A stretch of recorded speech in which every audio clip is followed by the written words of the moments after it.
In this session, we are going to talk about social studies. We have to remember that all of our students come from different cultures, different backgrounds, and they bring different experiences to our classroom community, which makes our classroom community strong and incredible. We have to remember that we're going to differentiate our lessons, and we have to make sure that we are really honing in on the skills that our students are bringing with them in that background. You have to make sure that you're going to take your early learning standard and you're going to write your learning objective to align with your learning standard.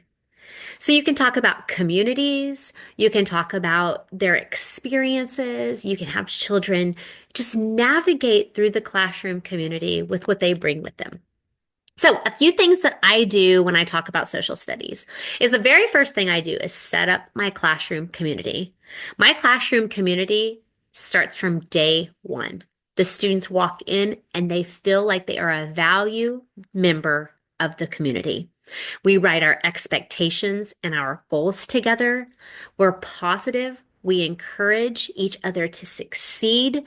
We have jobs. And depending on what age you're teaching, you can give the job, you can alternate the jobs, but you can also have children apply for the jobs. Actually, give them an application, have them apply, and have them do an interview for a job.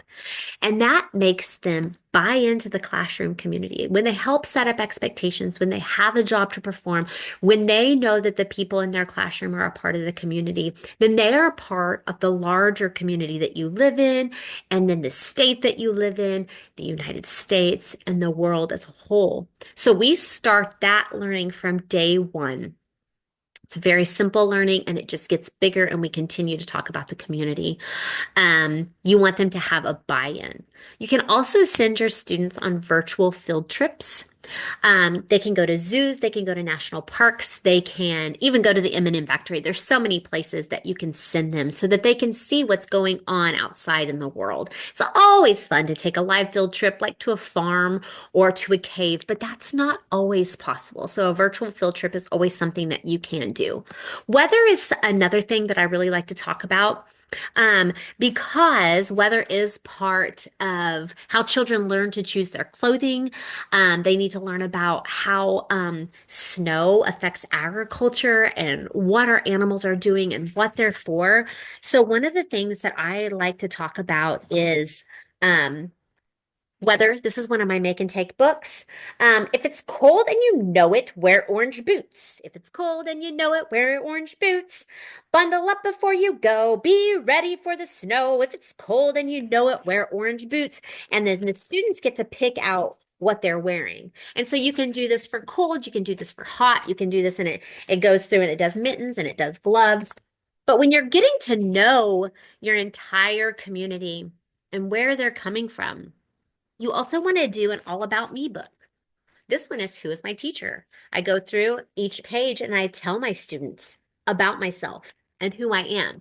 Each student in the class can make one of these books. Then they go in the literacy center, and the students love reading about each other. And this really gives the students ownership again in your classroom community, in what they're doing, and they can bring their home life into what they're doing. You can do celebrations and holidays around the world. You can bring families in. You can talk about languages. I teach sign language when I am teaching. And so sign language is one of the languages that we talk about and that we know. My students learn the entire alphabet. They can sign the alphabet. They can sign the flag salute. They can sign different songs that we do. So talk about the different languages that people speak. Talk about the deaf culture. Talk about the cultures that the families where they come from in your classroom. Talk about community helpers. It's important that we know what our jobs are in our classroom community, and then they need to know outside the community, what do dentists do? What do doctors do? What do hairdressers do? What do librarians do? There's all sorts of jobs that are outside our classroom that we could also make jobs inside our classroom. We always want to try to make things engaging. We want them to be able to reflect on why they're learning it and what it means to them. You can research and talk about important people.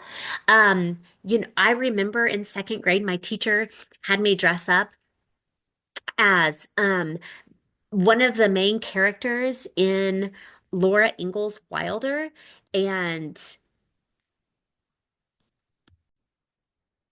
then I was also Florence Nightingale. So there's so many figures that you can have the students dress up like. You can have the students research depending on what age you're teaching. You can talk about current events and break it down to where they can understand things that are going on, like when there is a presidential election or if there is something going on out in the world. Another thing you can do is who's in my classroom? Okay. You can do boys, you can do girls, you can do who has yellow shoes, who has black shoes, whose favorite movie is The Wizard of Oz, whose favorite movie is Charlie and the Chocolate Factory.